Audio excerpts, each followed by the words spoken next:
Betul nggak? Digebukin oleh algojo itu. Lalu kata berikutnya, dan disuruh bayar sampai lunas. Maka 35, demikianlah yang akan diperbuat oleh Bapamu di surga apabila kamu tidak mengampuni saudara.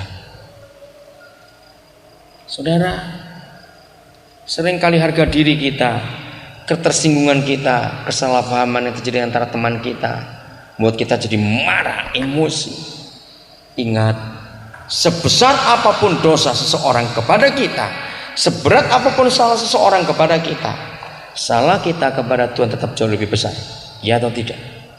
Dan ingat itu supaya kita bisa menang dalam semua tantangan hidup yang ada.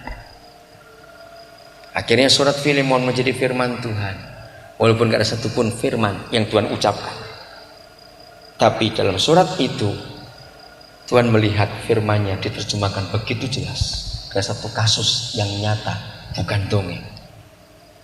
Maka seperti itu dunia memerlukan kasih itu dalam kehidupan kita.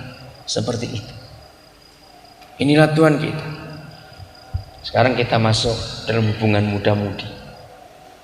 Saudara, kalau kita pikir masih dalam dasar kasih, kalau kita pikir betapa bodohnya kita ini manusia, di mana kebodohan? Bukankah kalau saudara berpacaran, saudara mencari teman untuk jadi calon istri atau calon suami, kan untuk kebahagiaan, bukan? Enggak mungkin ada, walaupun itu orang gila, ketika dia lagi pacaran, dia ngomong sama teman-temannya, aku pingin menikah tapi aku mau menderita betul pernikahan itu. Ada enggak? Enggak ada, orang gila juga tidak. Tapi dalam kenyataan, justru gara-gara pacaran kita yang membuat kita menderita seumur hidup. Ingat, tidak ada korban cinta laki-laki, korban cinta pasti perempuan. Ya atau enggak? Cepat jawab, jangan pura-pura enggak tahu. Laki-laki jangan kurang ajar kamu.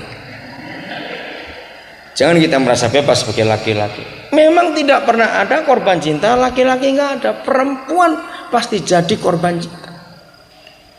Bagaimanapun situasinya. Saudara, tadi siang kita belajar soal keperawanan. Kalau Tuhan menciptakan sesuatu pada tubuh kita, tidak ada yang tidak berarti. Semua ada artinya.